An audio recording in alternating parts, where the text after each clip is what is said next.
L'idée, c'est vraiment de s'intéresser aux conditions de réalisation du travail dans le cadre de cette démarche de prévention, d'instaurer des temps d'échange et de régulation autour du travail. On est sur des fonctions qui sont bien souvent des fonctions avec un isolement important, quand on parle des auxiliaires de vie, des aides à domicile.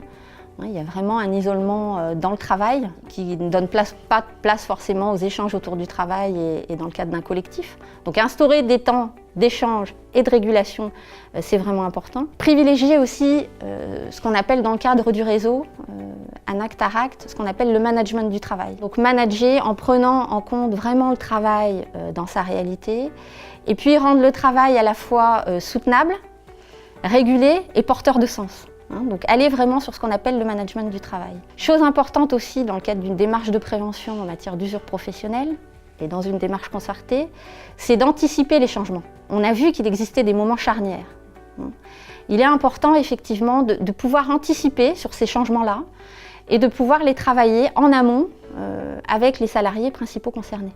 Il existe ce qu'on appelle des points de repère qui permettent d'identifier qu'à un moment donné, il peut y avoir des soucis particuliers. Alors, je pense à de l'absentéisme, à des arrêts maladie. Je pense à des situations conflictuelles. Conflit dans une équipe, conflit avec un bénéficiaire. Ou des situations où on sent que le salarié, la salariée qu'on connaît est anormalement fatigué, anormalement démotivé. Ça, c'est des points de repère, enfin des points de vigilance, je dirais, qui peuvent être identifiés par les collègues, par les encadrants intermédiaires, par les bénéficiaires eux-mêmes, par aussi les instances représentatives du personnel, mais aussi par l'infirmier en santé au travail ou par le médecin du travail, et qui peuvent permettre d'identifier qu'il se passe quelque chose et qu'on est dans une situation qui se veut un peu anormale, en tous les cas où peut-être que le changement d'organisation, peut-être que le changement d'horaire a eu un impact, alors sur une personne ou sur plusieurs. Il est important d'avoir à l'esprit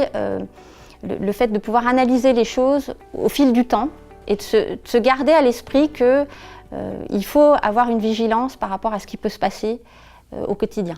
Pendant les travaux, ce qui est ressorti, c'est vraiment le fait de garder à l'esprit des points principaux. On en a parlé, le point organisation du travail.